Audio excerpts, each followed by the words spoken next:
Hi, this is Emil Haldey with Prescription for Success. I'm your host. Today, we have a phenomenal show prepared for you. My guest today is a terrific individual. Dr. Fab Mancini is America's #1 healthy living media expert, world-renowned chiropractor. He houses international bestseller, author of The Power of Self-Healing, and the host of his popular radio show, Selfhealing with Dr. Fab. He has been featured on Dr. Phil, The Doctors, Fox News, CNN, CBS, ABC, NBC, Univision, Telemundo, and many others. He has been interviewed in various documentaries and has received honors including Heroes of Humanity, Humanitarian of the Year, CEO of the Year, and induction into Wellness Revolutionaries Hall of Fame. Welcome to the show, Dr. Fab. Thank you so much. I'm so excited to be with you. I'm a big fan, and I know we're going to be talking about our favorite subjects today. Yes. I am so thrilled that you're here today, and we will have a terrific discussion about health. We'll talk about motivation, success, healing, and how all of those elements somehow are intertwined. I love it. One of your speeches in your book, you talk about how you encountered the profession of chiropractic medicine. And your introduction to that medicine was very personal. Can you talk about it? And because you impacted hundreds or thousands of chiropractors and millions of patients at this point. Can you tell us more? Well, it's interesting because, and I was just talking to my son today about it. I was very blessed that I had a dream when I was 16 that I wanted to be a doctor. So I started really applying myself in school, ended up one of the top in my class, went to one of the most prestigious pre-medicine programs in the country here called the University of Dallas. And then during that program, I had pretty much made up my mind that I was going to go to medical school and that I was going to become a neurosurgeon. And then about a year, almost 9 months before I graduated, I was involved in a car accident and I was taken to the hospital here where I had done a rotation as a student, as a volunteer with the surgeons. And I remember that some of the surgeons had given me their phone number. Well, emergency had a 4-hour waiting list. So I called one of them, an orthopedic surgeon, and I said, hey, can you come down here? Maybe you can speed up the process. I'm in a lot of pain. And he came down and he said, you know, Fab, I can give you muscle relaxers. I can give you anti-inflammatories, but you should really go see my chiropractor. Well, I've never really been exposed to chiropractic in my world. I didn't know what chiropractic was. I didn't know. I thought it was just a specialty of medicine. So I went to that chiropractor, and within a short period of time, my symptoms were completely gone. And I got to learn about holistic medicine. I like to learn about natural medicine. And I interviewed 62 chiropractors within 6 months before I graduated. And I made the decision to become a chiropractor, primarily because I wanted to go in the world of prevention. And medicine in that time did not have preventative medicine or functional medicine or integrative medicine like they do now. So I wanted to go into a world that I can inspire individuals to put health as a priority and to watch what their behaviors are, which are causing most of our chronic illnesses in the first place. So I wanted to be in prevention. And then I became a chiropractor, and that was probably about 34 years ago. And it was one of the best decisions I made. And then, of course, I later learned acupuncture, energy medicine, and I became very well known in the world of wellness and holistic medicine and chiropractic. And really, my passion is really to serve the health of humanity, and that has not changed since I made that decision when I was 16 years old that I wanted to be a doctor. Well, your passion comes through. Every time I speak to you, your passion is infectious. I get infected with your passion. And my staff member told me today, she told me I was watching Dr. Fab's video and said he is so natural and so infectious because you believe in it. You believe in giving and you believe in helping people heal and get better. And it truly comes through. Not only did you become a chiropractor, you also became a president of Parker University. How did that happen? Can you tell me about that journey? Well, you know, it's interesting because when I was a student, my mentor was the president and founder of my university called Parker. His name was Dr. James W. Parker. He was the most successful chiropractor in the world. And he, as a student, he would tell me that I was going to be the next president of Parker. And I would laugh at him and I would say, yeah, when I'm 60, maybe I'll come back and I'll donate my time like he did. You know, he never charged a school for 12 years to be president. He was just donated millions of dollars to the school to found it and make it a success. Well, what happened was after I graduated, I became very successful, and the university gave me all the awards that they ever give to their alumni. And then the board asked me to be on the board. And when Dr. Parker passed away, they asked me if I would consider becoming president. And I said, no, I'm too young. I'm only 31 years old. I had a very successful practice at the time. And I took it as a compliment, but I knew that what would I know about running a school, you know? So anyways, they put his son. It didn't work out. The university was really going down financially and otherwise. So after 2 years, they let go of his son and they came back to me and said, look, we don't want you as the president, but we've interviewed 60 of the most prominent chiropractors to be the next head of Parker. But we would at least do an interview with one of our board members. His name was Gil Brandt. And if you know anything about the NFL, Gil Brandt is worked for the NFL for many years. He's considered the #1 picker of the NFL. So I interviewed with him, not for the position, but so he can find what are the qualifications that he should be looking for in the 60 that they've already interviewed. Right. Well, after that interview, it lasted 2.5 hours. On Monday morning, that was on Friday, the chairman of the board calls me and said, thank you so much for meeting with Mr. Brandt. He said that there's one person that can only do the job. And I said, great, who is it? And he said, it's you. And he told me not to get off the phone until you say yes. And at that time, I was trying to be polite. I said, look, if it's unanimous by the board, I'll do it. And I knew the board was all against each other and 3 board members have applied for the position. So I knew it would never happen. Wednesday, 2 days later, he calls me on the phone and says, we have all the board members on the phone. We did an emergency board meeting. You had just been voted unanimously the president of Parker. Can you be there Monday morning? And I thought that would never happen. But because I gave my word, I thought, okay, I'll do it for 6 months. I'll fix the problems and, I'll stop. 6 months came by and my accountant called me and said, well, how many times have you gone to your practice this last 6 months? And it dawned on me, not once. I had associate doctors that were running the practice. He said, well, your income has dropped 50% in 6 months. You have 2 options. Either you sell your practice or you go back and run your practice. So I went to the alumni office.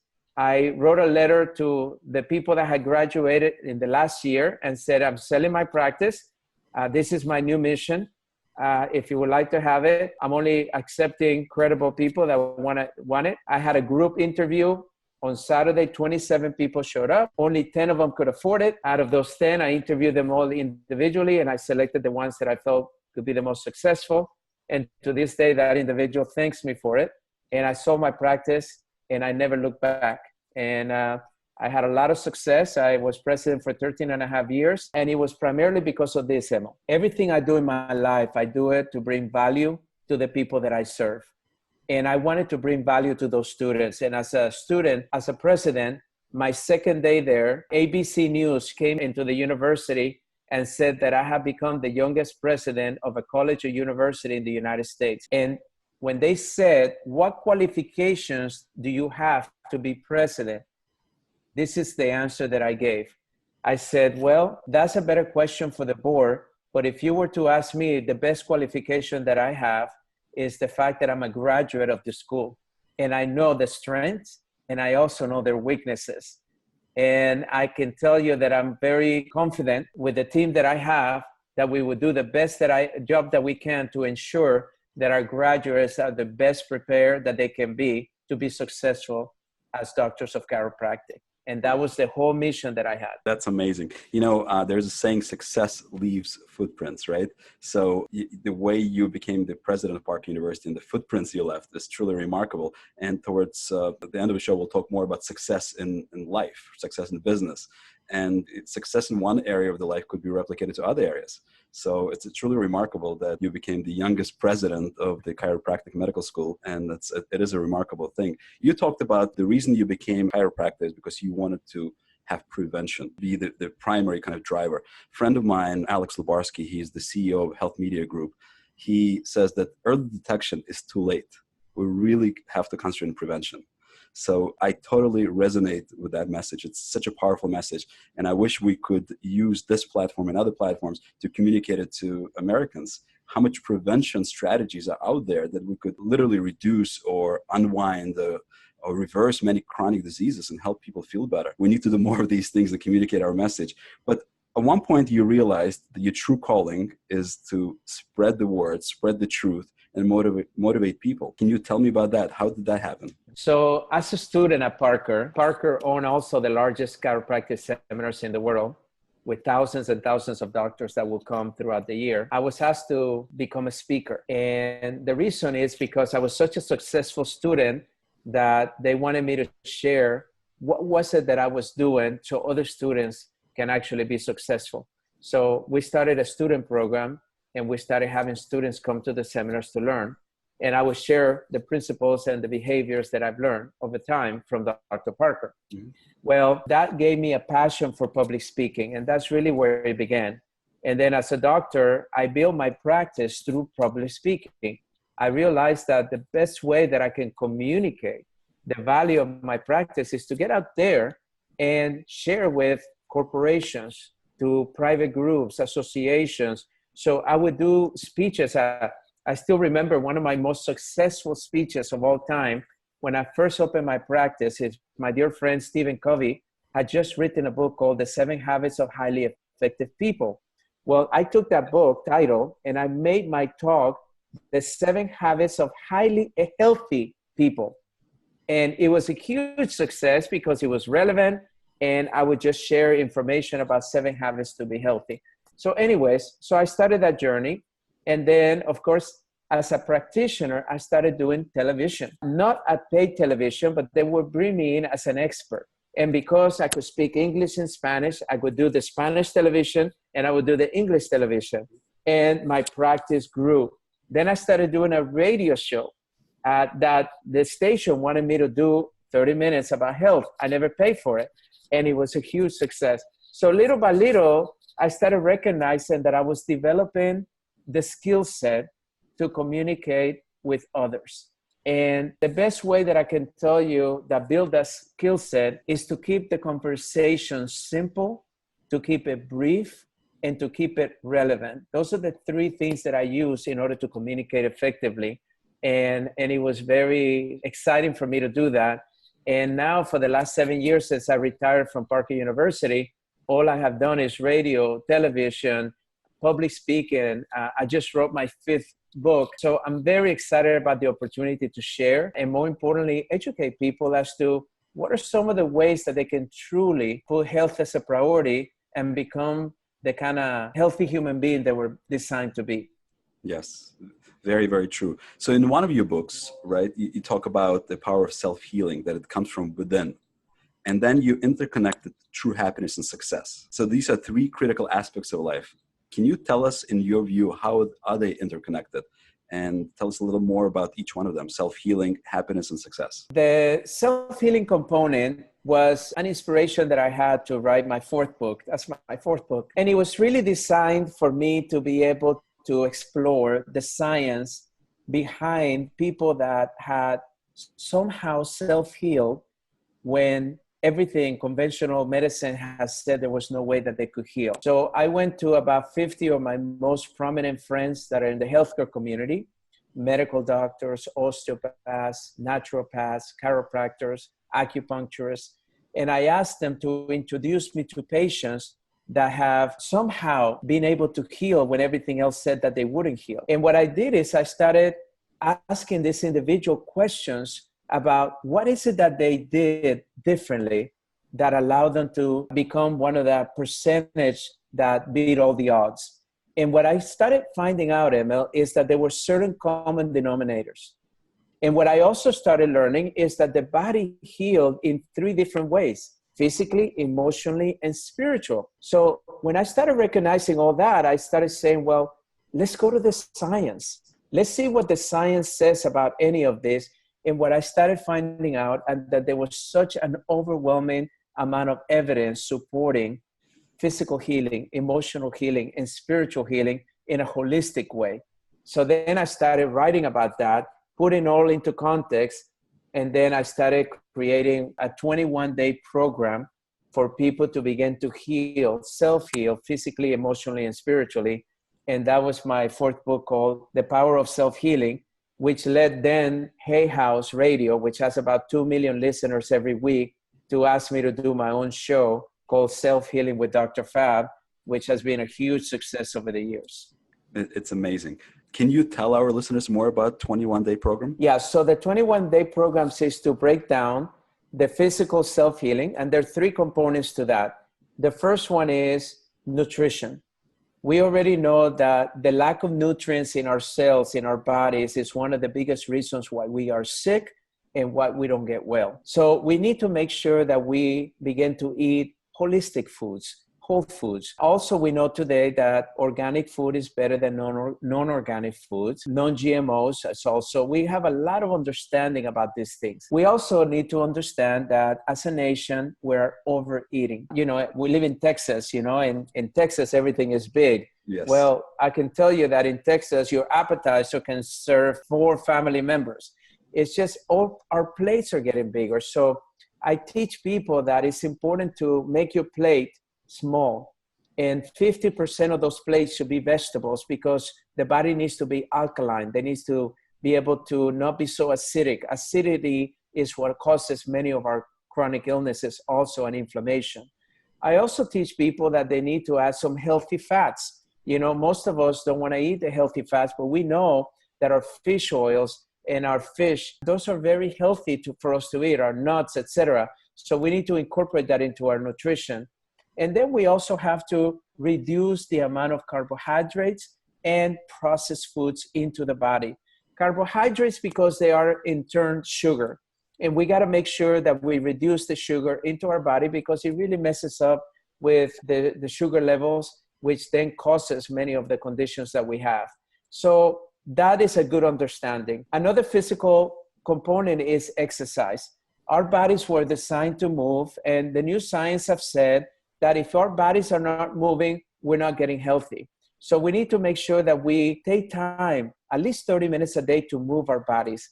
Even if you don't go to a gym, I want to make sure that you get up and move around throughout the day. If you're sitting all day long, get up every hour or so and move around, and then sit back down again. Many people are now adopted the medicine balls as their chairs, and they can actually do some of their core work while they're sitting working.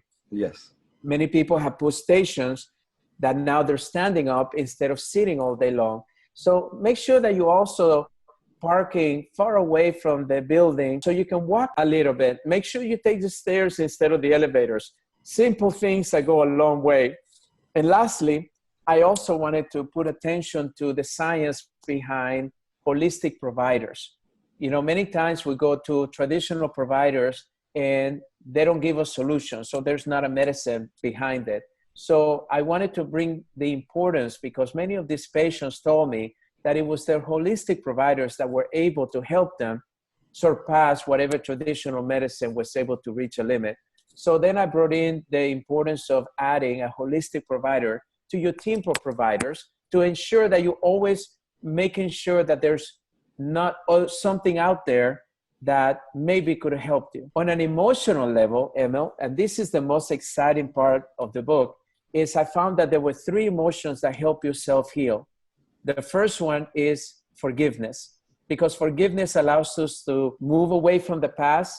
It releases all of that chemistry that is created by building resentment and anger in the body. And it allows us also to release, that imprisonment that we give permission whenever we do not forgive somebody that has hurt us. So think about somebody right now in your life that you can forgive, and begin to see how that is a very healing emotion. Yes. The second one is gratitude. You know, we need to appreciate what we have today. We cannot just continue to want more than what we have. You know, most people that complain about their shoes not being fancy or new, all you have to do is ask somebody that's barefooted if they would like to trade places with you, and you would appreciate your shoe more. We complain about our cars not being fancy, but all you have to do is ask somebody that has to take 3 buses to go an hour long, where they could have just driven there in 10 minutes, you know, and they'll switch with you. And appreciate your home. You know, it could be maybe a little apartment. It doesn't have to be fancy, but hey, it beats sleeping in the streets. So appreciate and being grateful. And then the last one is unconditional love. We need to learn to love ourselves. We need to learn to be patient with ourselves. We need to learn to be good to ourselves, so then we can love unconditionally other people. So those were the three emotions that we found that help heal most of these people. And lastly, on a spiritual plane, there were three things that we found that were very effective. The first one was the importance of prayer or meditation every single day. So many people claim that it was their prayers or the prayers of others that helped them heal. The meditation that they were doing that helped them get into that state of healing. Second, we need to spend more time with nature. Why is nature spiritual? Because nature reminds us that we are part of something much bigger than ourselves. So whenever we get into our shell and our limitations of as a human being, we need to get out of that. And it was, I think, a very famous person in the past that my friend Wayne Dyer mentioned to me that he learned this statement from, and it changed my life when I heard it about 28 years ago, that we're not human beings living a spiritual experience, but we're actually spiritual beings living a human experience. When you begin to treat yourself as a spiritual being, you begin to really appreciate who you really are. And then the last thing is to be able to have a purpose in life. You see, having a purpose in life is very spiritual because it gives you a sense of destination, that you were meant to do great things with this life of yours. None of us were meant to do small. You have millions of sperms that rush to be able to get to that egg, and only one made it. That's you. You are unique. There's no one else in the world like you. So understand that from a spiritual perspective, be thinking about what was it that you were born to be, and give it your all. And then you will find the spirituality of fulfillment, that you were really contributing to this world in great ways. And that's what I really taught in that book, in a way that then I incorporated into 21 days, so people can do one of those three things every single day until they become habits. And that's why the 21 days, because we wanted you to build habits for life. And the things that science have demonstrated are some of the best health behaviors to allow you to fulfill that health potential that we all have. Yeah. Wow. So powerful. This is the secret to life. It truly is, to heal from within, working with the doctors or a team of providers, and really getting the best treatment on earth. And it's absolutely phenomenal. You touched on something. You said move and make sure you exercise. Actually, as part of my routine, I have a standing desk at work, and I work standing up, and I feel more energetic, more enthusiastic. And they say sitting is the new smoking these days, right? So if you are sitting all day long, please take our advice and change that habit and move, or get yourself a standing desk or bowl that you sit on. So truly powerful. A great mention about organic food. We know it's more expensive, but if you invest into organic foods now, you will invest less in doctors later on. You talked about gratitude, and I'm such a big believer in being grateful for what life and the universe gives us. It's tremendous. I had Anil Gupta on my previous shows, and Anil and you spoke at Harvard, and a beautiful person. We talked about when you have gratitude, there is no place for anxiety or negative emotions. If it's true feeling of gratitude, you are in a much more beautiful place. Then unconditional love heals everything. I think if we truly love first yourself unconditionally and then each other, the world would be so different, such a more beautiful place. I'm getting a message here that we have to take a commercial break. We'll be right back after these messages.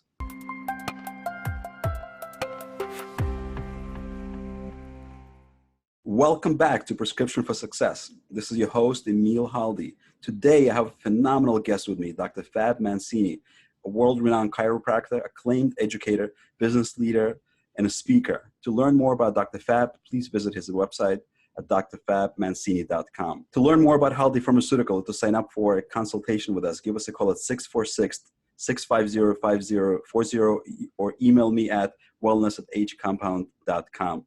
Dr. Fab, I hope everyone out there is having as much fun as we are. And if you're a listener who is really enjoying this program, tell your friends to tune in, because we have a lot more to share with you, something that could really, really change your life. So in a previous segment, we talked about self-healing, we talked about success, we talked about prevention, which is so, so important. But to pick up our conversation, we talked about self-healing. How does self-healing and true happiness interconnect? Well, this is the way that I have boiled it down. There are different categories in life, and your health should be your number one priority. But for 30 years, Emil, I've been asking my patients, 30 years, almost 35 years, what are the three things you value the most in life? less than 10% have ever put health as one of them. And to me, the challenge is that health is the one thing that impacts every area of your life. See, without health, it's very difficult to have a good spiritual life because you become resentful. Like, why me? You become a victim. Why am I suffering? Other people around me are not suffering. You can't have a good relationship with your significant other. You can't have a good relationship with your children because you're sick all the time. You can't work, right, and be productive because you're sick, so you can't earn to your potential. You know, you can't have a social life because you're going to be too much in pain or you're not going to be able to enjoy. So it impacts every area of your life. So true happiness, in my opinion, is about truly being fulfilled. There's three things that make you truly happy, in my opinion. One is being able to do what you love, right? In order to do what you love, you have to be selective of what you do. On a self-healing perspective, when you begin to heal, truly heal physically, emotionally, and spiritually, you begin to recognize that you're the one in power, not the circumstances in your life that are dictating who you become.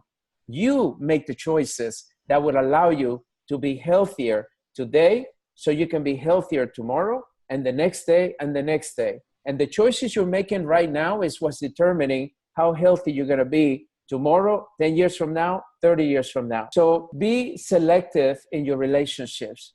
Be selective in the work that you choose. Be selective in every area of your life. You know, you talked a little bit about eating. One day I had an epiphany. So I've always driven sports cars. Mm-hmm. And when I put gasoline in my sports cars for 30 plus years, I never look at the little thing inside, except for one day I happened to look at it. And it said to put the premium unleaded gasoline. Well, of course, it's a very simple thing that you're not going to drive a sports car and not put the best gasoline, right? Because it's not going to give you the best performance. Well, I said to myself, what if man or women were created with a little flap in our mouth, that every time we open our mouth, it said here, more vegetables, less processed foods, you know, more water. Imagine how we would be. The thing with a sports car is that I can trade it in and change it every 3 years. But this human body, there's only one of them. And if you begin to treat your body like if it was a high performance car, and you begin to feed the body the things that would allow those cells to be able to function and those organs to be able to function, then all of a sudden now you find yourself aging in a healthy way. So think about that every single time. And when I use that analogy, it really makes people think. I'm putting things in my body that I wouldn't even feed my dogs, right? We feed our children things that we would never even feed our dogs or even give it to people because we know it's not the best things out there for them. So the relationship is very simple. When you self-heal physically, emotionally, and spiritually, it allows you to truly be receptive for what we call happiness today, which is to be in a state of peace, in a state of fulfillment, in a state of joy. And that's what happiness really is. Yes. And isn't that a natural state for us as human beings, or spiritual beings, or beings? I believe the natural state for us is a state of joy, a state of happiness. And it's not a state of stress or overwhelm or working super hard that you worry about how to pay your bills. The natural state for us is to be in joy. And if you feed your body the right way, you move, you follow the spiritual components that you mentioned, it's way more likely that you're going to be in a natural state of joy. Yeah, because, you know, when you're healthy, and when you reach your health potential, it allows you to reach your life potential. Because, you know, I've interviewed billionaires that will give everything back if they could have their health back. Individuals that sacrifice their health in order to pursue, you know, more wealth. And there's no way. How many times have we heard individuals that have heart attacks at a young age because they don't take care of their nutrition and their exercise? Or individuals that end up, you know, with chronic illnesses that debilitate them and limit them, you know, because they don't take care of themselves. So my suggestion is, if the wealthiest people in the world put health as their number one priority, why don't we start with that in the first place?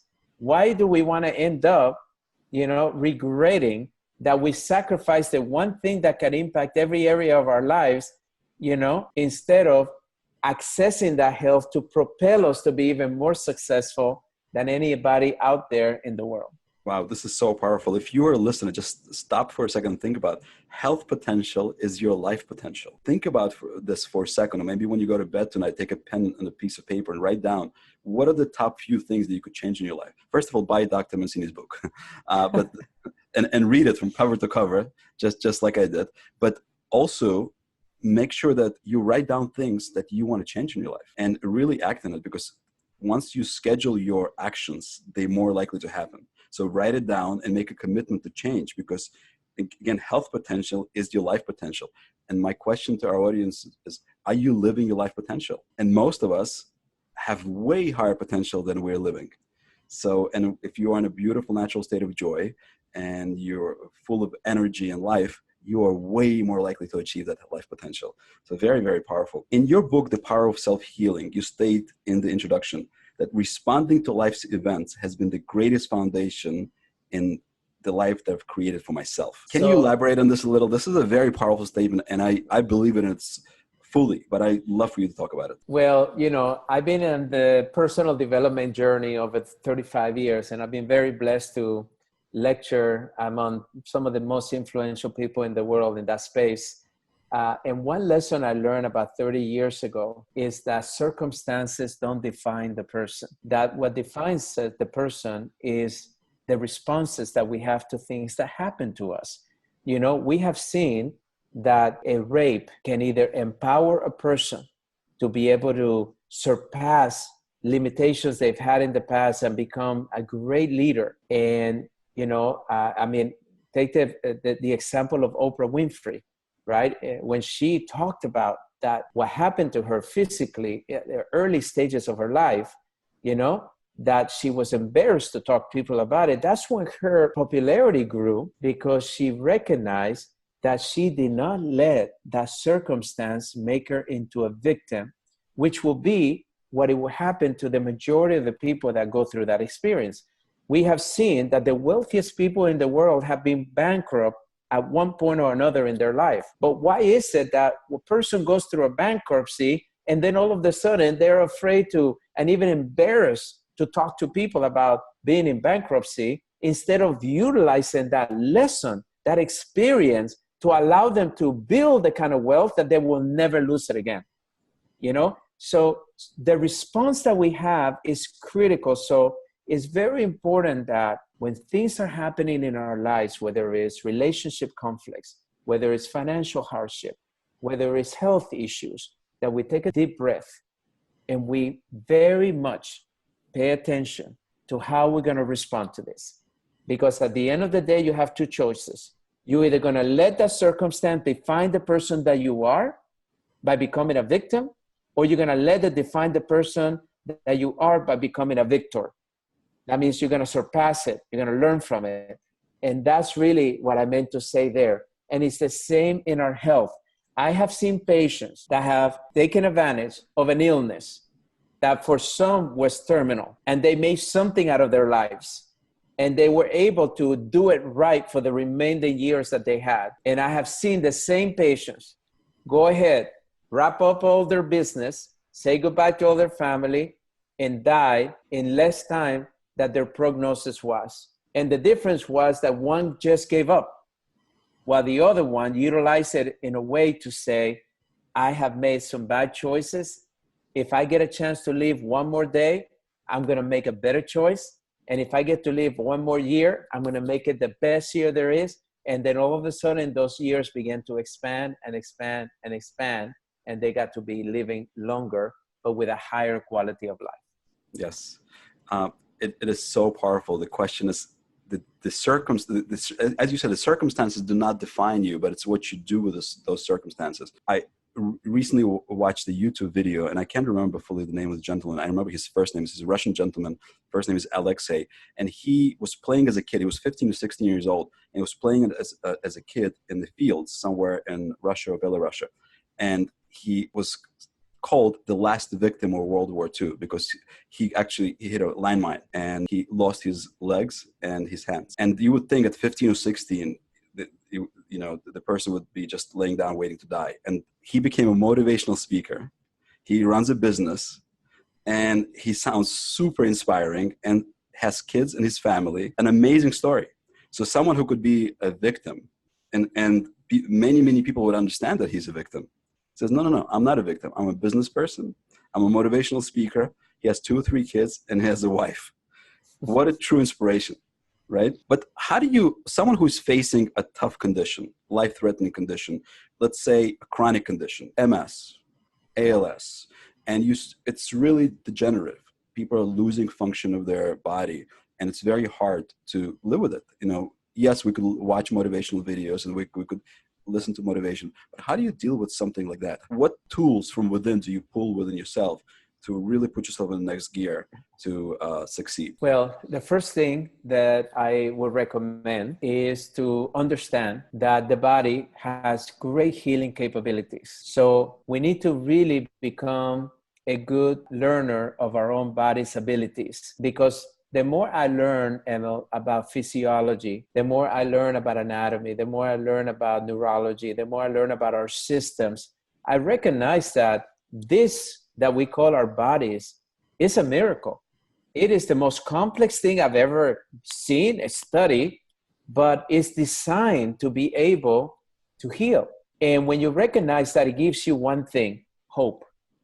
The second thing is that I would encourage people to begin to look at examples of other people that have surpassed their illness out there. You can even Google. You can call those people and say, listen, I noticed that you were able to reverse MS, or you were able to stabilize your MS, or you were able to live a normal life with MS, whatever the case may be. But at least find 3 people that you can interview, learn from what they did or not did, to be able to learn from what worked for them. Number 3, I would say, look at the evidence, look at the scientific research out there that may have some hope for you. There is a lot of research going on all over the world regarding many different conditions. Some of them are very traditional in nature, and some of them are non-traditional in nature. But my suggestion is, do not allow the lack of awareness and information limit you from the potential of your healing. So just be a good student. Go out there and start searching. And especially today with the internet, we have so many options. The fourth thing is that get second and third and fourth opinions if you have to, but try to do it from different types of providers. As a chiropractor, I had a lot of Olympic athletes, because I was in the Olympic world for about 10 years, that would say to me, I wish somebody would have told me that chiropractic was available before I had this surgery, before I had this treatment, And I would say it's unfortunate that there's not enough awareness out there. I have people all over the years, over 30 years, that have told me that. I wish somebody had told me that there was a holistic treatment like acupuncture or homeopathy or something that was helping, I wish somebody would have told me. You've been in the world of compound, and I'm telling you, and I shared this with you one time, that how I've had so many patients that have said to me, I wish somebody would have told me that compounding was a better option because of the absorption in the body, because of the more localized. There's so many benefits of that, but they weren't aware of it. That's what makes it seem like, sometimes as doctors, we wish we had the ability to just educate the whole world, but it's a big world, almost 7 billion people out there. So you have to do your part as a patient, as an individual, because it's your body, it's your health. So learn about what the evidence and research out there is saying and doing to try to help that particular patient. And then fifth and lastly, I would say, don't lose hope. Keep your hope every day. Every day is a new day. Begin with a new canvas, right? If your life was a picture and every day you started that you get to paint what you want to paint, my suggestion, paint it with the right things in mind. Paint it with hope. So begin to read inspirational books about people that have beat MS and wrote about it. Begin to listen to motivational tapes and books to give you the kind of hope that allows you to recognize that you too can also get over this, but also never give up. Never, never, never give up. I have seen so many people that just when they were about to quit is when a breakthrough happened. And it could have been like 5 years later, 10 years later. It could be 5 weeks later. But never, never give up. Every breath you take has meaning. Take advantage of that meaning. Make it meaningful to you, and that will help you go. Wow, Keep so going. powerful. Very, very powerful. Most people quit one foot before the finish line, so don't ever give up, because you may be the winner just a foot from your finish line. I always promote the concept, be the CEO of your own health. So absolutely, for our listeners, if you're facing a really tough condition out there, whatever that condition is, and it's really bothering you, Google is your friend. Google the success stories. Who has cured themselves? There are books available. You could get them from online bookstores, local bookstores, and connect with those people and read or ask them, how did they do it? Find 2, 3, 5 people, and success leaves footprints, right? So if those people did something right, you want to follow the same model. And never, never give up, especially your motivation, because once your hope and motivation is gone, you basically give up. Never, ever give up. So we want you to succeed at all costs. Can you tell me about supplements and vitamins that you believe we should be supplementing our bodies with? You know, that's a great question. And what I've always said is that it's important that we have the opportunity to be able to try to get our nutrients from whole foods if possible. But in today's world, it's very difficult, because even if you go to the grocery store, you realize that over 90% of the things there are processed. And when you process food, it's not going to have the type of nutrients that the body needs. So my suggestion is, the new science has been very clear about some of what I call the essentials. So you should have a multivitamin, a mineral every single day, because you want to feed the body some of those healthy sources out there. Number 2, you have to have your fishy oils, your omegas. You know, the omegas are very good because they're great sources of anti-inflammation. They're going to reduce that inflammation in the body, and the body needs that on a continual basis. The third thing is that you want some probiotics. Probiotics is very important because that's going to help your gut and your digestion. And we find that many times the reason we get sick is because our gut is sick, and that lowers our immune system. So there's a great correlation with that. And then lastly, I would say, make sure that you're taking also some vitamin D. You know, we have found that there's a great number of people deficient in vitamin D right now, and it's important to maybe take some supplementation in that way. I mean, I have found certain things that I use on a regular basis and products that I love. And if you want to just go to my website, you can email me directly, and I answer all of my emails directly. And I will give you some suggestions, especially if you're looking for some ways to improve yourself. And but those are the basic essentials that I've always recommended that the new science is telling us we need. That's excellent. So your website is drfabmancini.com. For those of you that want to reach out to Dr. Fab Mancini, it's a very generous offer from you. So on behalf of our listeners, thank you. I want to talk about the quality of vitamins, because there are many companies who make those vitamins that you mentioned. And those are I totally agree with your recommendations.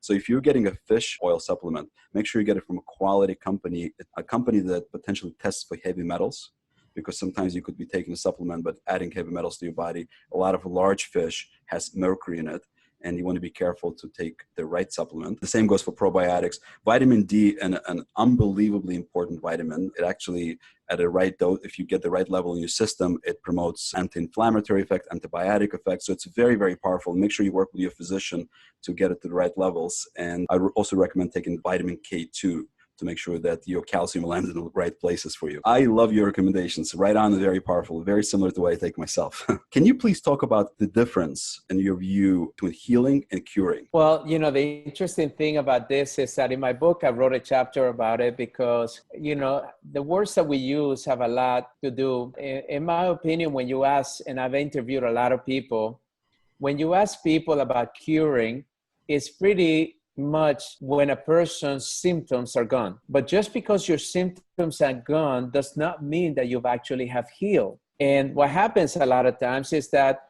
maybe the condition comes back, and then all of a sudden they're like, well, I thought I was healed.